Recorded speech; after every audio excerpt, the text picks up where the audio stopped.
When Cindy Brooks' ungrateful kids dumped her in a nursing home and sold her house, she thought her fate was sealed. But when they came to visit her 2 years later, they discovered that someone had come to their mother's rescue and taken her home with him. Before we continue, please take some time to subscribe to Dailydose, like and share this video with your friends. It might brighten their day and inspire them to do good. Also keep watching because an important lesson awaits at the end of the video. Cindy Brooks loved her job. She had worked at her antique shop for decades, but the time seemed right for her to retire and enjoy her years stress-free. She had saved up a good dime and was looking forward to her sunset years. Only a couple of years earlier, she had suffered a life-altering event after she and her husband, Eric Brooks, divorced. She had been heartbroken. Eric had been more than just her husband, but her confidant and companion for the 4 decades they remained married. Their marriage had been everyone's dream union. Unfortunately, they had grown apart over the years, with their dreams and life goals shifting apart after Eric left his job to try farming. They decided it was best to part ways amicably before they started loathing each other. With that, Eric relocated to Texas, leaving behind Cindy and their 2 children. "Whatever will I do without you, my love?" She often wondered whenever she would stare at her husband's old photos. Despite the divorce, she always kept photos of him on the fireplace mantel in their home at the heart of the Oasis neighborhood in Louisiana. She would often tear up whenever she remembered her husband. The pair married young and had children early. Often, Cindy wished they had waited for just a little before having children so their babies, Emily and Jonathan, could be home a little longer. They were all grown and had long left home to start their own lives, families, and jobs, and she had the home all to herself, which admittedly felt pretty lonely for an aging woman. Now, at 70, she was retiring and did not know what to do with her life. She had a close-knit community around her, but that was not how she envisioned her sunset years. She wanted to spend time doting on her grandchildren, except there was one problem. Her children did not visit her often, and the visits had gotten even fewer in the past few years. She hoped her new life would allow her to see them often and spend time with her grandbabies. She would soon face the surprise of her life. One morning, Cindy woke up to the insistent ring of the doorbell. Who could be visiting this early? It's barely dawn, the disgruntled Cindy complained as she threw a robe over her shoulders and strutted downstairs. As soon as she opened the door, she could not believe her eyes. There stood Emily and Jonathan. It was only hours after she had prayed that they would visit. God does answer prayers, she thought to herself. She flew into her children's arms, tears flowing freely down her soft, blushing cheeks. Her joy would, however, soon turn into pain as she heard her son say, "We're not here for pleasantries, Mother. We are here to take you to your new home." But, this is my home. What do you mean by my new home? Wondered Cindy, all the previous excitement quickly draining out of her face. "Now that you're retired, we want to take you to a nursing home where you can have someone looking after you at all times," said Emily, speaking for the first time since her mother opened the door. "I don't need anyone taking care of me. I have taken care of myself all this time and will continue to do it without anyone's help," she bellowed at her children, even as Emily made her way into the house to start packing her mother's bags. Cindy was beside herself. The one time her children visited, they were there to whisk her off to a nursing home. She felt frail from her disappointment in her children. After screaming her voice hoarse and the futile attempt at fighting off her children, she gave up and slowly retreated into a quietly resigned Mayan as her children packed her up in their car and drove off to the nursing home, miles away from the place she had called home for decades. Unbeknownst to Cindy, her children had already put the house up for sale and received part of the payment for their childhood home.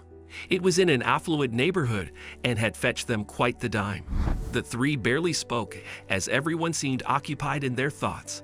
Jonathan and Emily were obviously quietly planning holidays with the proceeds from the house, while Cindy, sitting at the back, questioned her parenting, letting out a defeated sigh every once in a while. Once they got to the nursing home, Jonathan and Emily dropped their poor mother off at the reception and drove off, eager to return to their homes and celebrate their victory. Cindy was devastated. During the long drive, she had hoped her children were playing a sick joke on her, but now everything seemed so real. She was quickly escorted to her room, and knowing that her fate was sealed, she closed the door and cried herself to sleep. Life at the nursing home was not as hard as Skindy had imagined. After getting over her initial shock, she began making friends and enjoying the company. She especially loved walking the gardens and picking flowers with her friends. Days passed, then weeks, then one day, on her 4th month there, she was walking the gardens with one of her friends when she noticed a truck parking at the lot. For some reason, the truck and the driver looked familiar. "I know that truck and the driver," she blurted out to her friend, who had been occupied picking the beautiful flowers that always brought color to their otherwise gloomy days. "Is it your son?" The friend wondered. "No, I can't quite tell from so far away, but it does not seem like it's Jonathan," Cindy replied, hurrying toward the truck. A year and 8 months later, Jonathan and Emily parked their car at the nursing home's parking lot and rushed into the reception. "We are here to see our mother, Cindy Brooks." Jonathan boomed at Angela, the receptionist. "Kindy, Brooks? Cindy has not been here for at least a year and 8 months," Angela said, opening a tab on her computer that showed her residence release dates. "What do you mean she hasn't been here? Where is she?" Jonathan asked, raising his voice. "Your mom was taken out from here," Angela said, cowering in fear. "Taken where? By whom? And with whose consent?" Emily screamed as Jonathan shot an intimidating look at Angela. Later that evening, the two knocked on a turquoise blue door of the address Angela had given them and waited with bated breaths to see who had taken their mother. They were shocked when they recognized the house's owner as their estranged father, their mother's ex-husband, Eric. For years, Eric, an avid farmer, had delivered groceries to the nursing home. One day, as he did his deliveries, he noticed Cindy walking the gardens alongside other residents. At first, Eric had thought himself mistaken because he could never have pictured a woman as agile and strong as Cindy in a nursing home. So he had gone to see Angela at the reception. Angela had filled him in on how Cindy's children dumped her there and left, and how in the time that Cindy had been there, none of them came to visit. Eric immediately formalized guardianship over Cindy. "I spent many happy years with her, so I will take care of her," he told the nursing home management before getting Cindy packed and taking her home. Well into his 80s, Eric lived alone. After he and Cindy got divorced, he never remarried and moved a state over to start life afresh. And now, the two had found each other again and bonded over the years they had lost fighting. "So, why did you come looking for me after abandoning me for so long?" wondered Cindy. "We are sorry, Mother," said Emily. "We are truly sorry for what we did to you. We were too blinded by greed to put your needs first. We came to the nursing home to apologize and pay you back for the pain we caused you," Jonathan said, retrieving a piece of paper from his suitcase. "We repurchased the house for you," he added, handing over the deed of the house to his mother. Cindy was dumbfounded.